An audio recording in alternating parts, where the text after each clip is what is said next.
lectures 2025 August.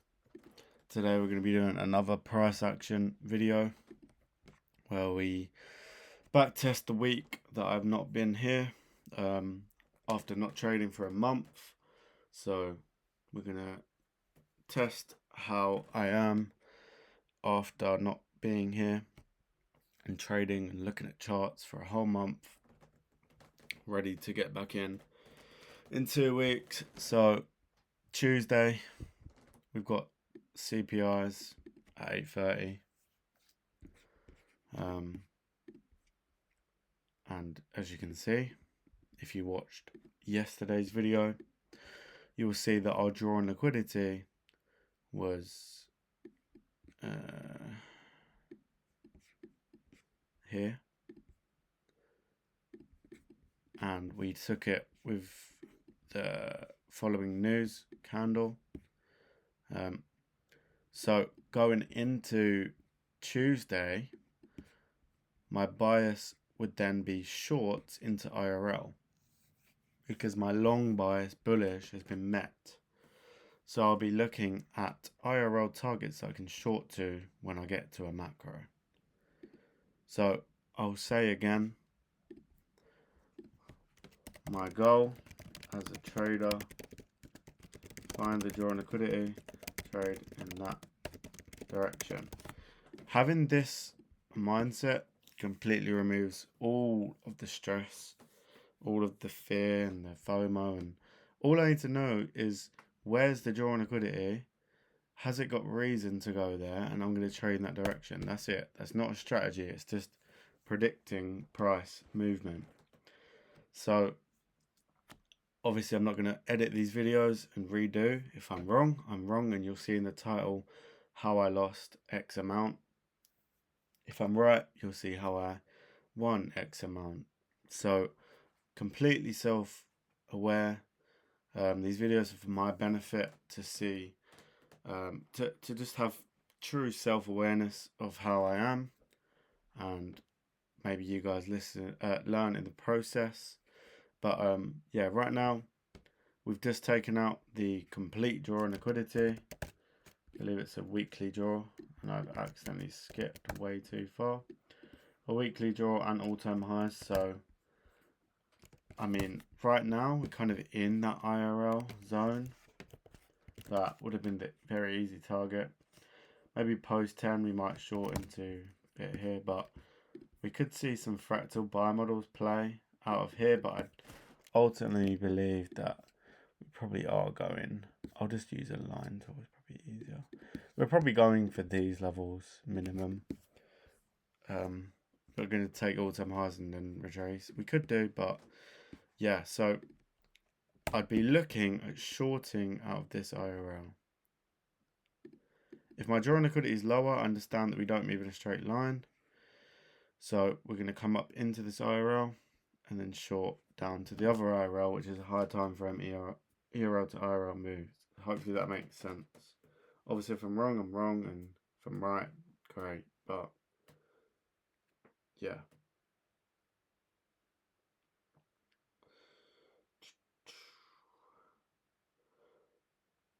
Okay.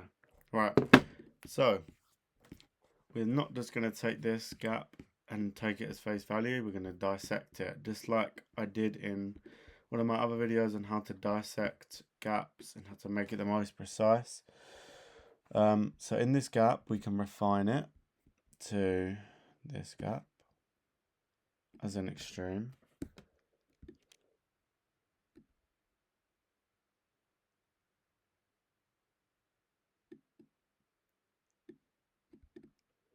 And then we can refine it even more. On the M1 it doesn't show too much, but to here. So we can either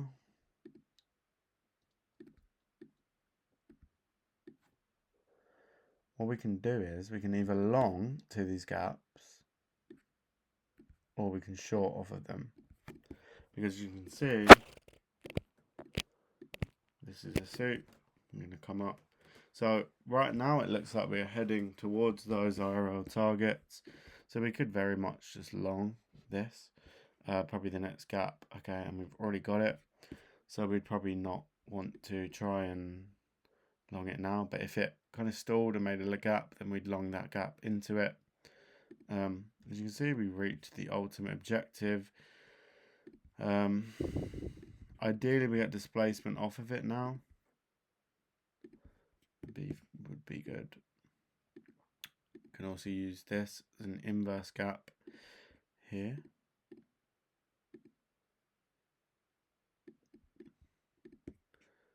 And we print a gap. So this is quite a good place to go short. We've got an inverse gap and a real gap. Our stop can go the high, and we wouldn't even need to target fully, but that would literally be enough. That would be enough. Our stop was at this high though, because I think that we are going down there. Then we could probably put it there. It shouldn't really come up there. Yeah. Okay, so we have our stop there.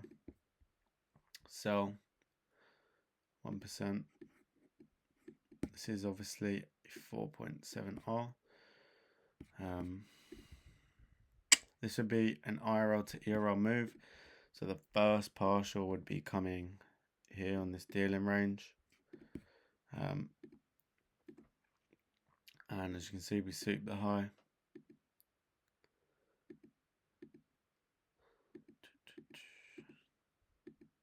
And big displacement here.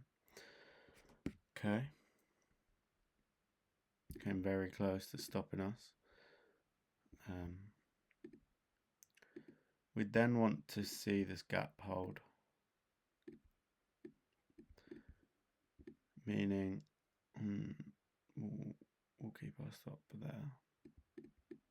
We want to see this gap hold pretty much. The same logic would apply of we understand we don't move in straight lines. We want to see it come up to then go down. I wonder if there's SMT on that. It's going to be it's annoying.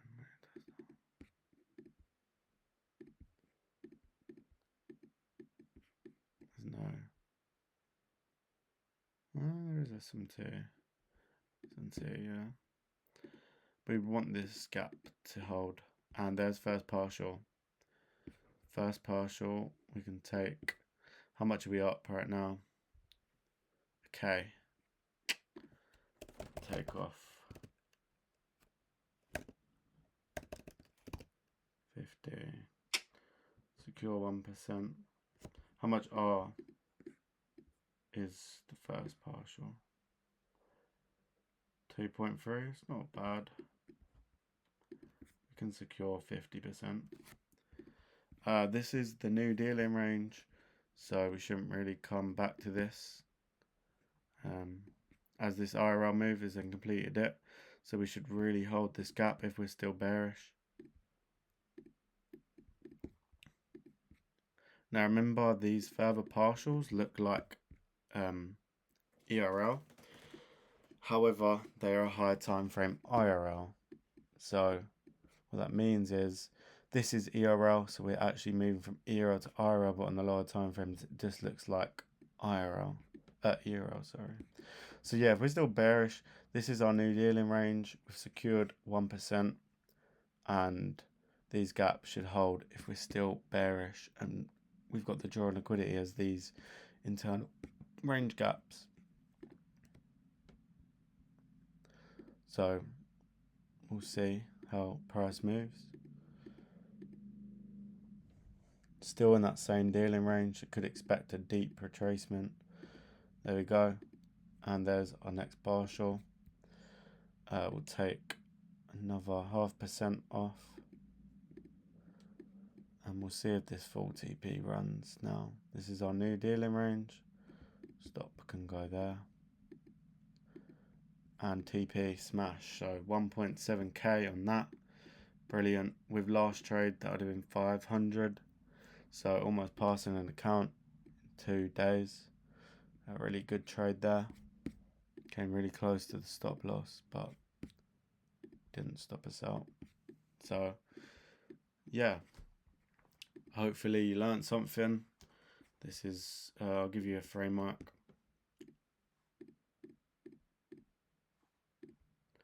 Okay.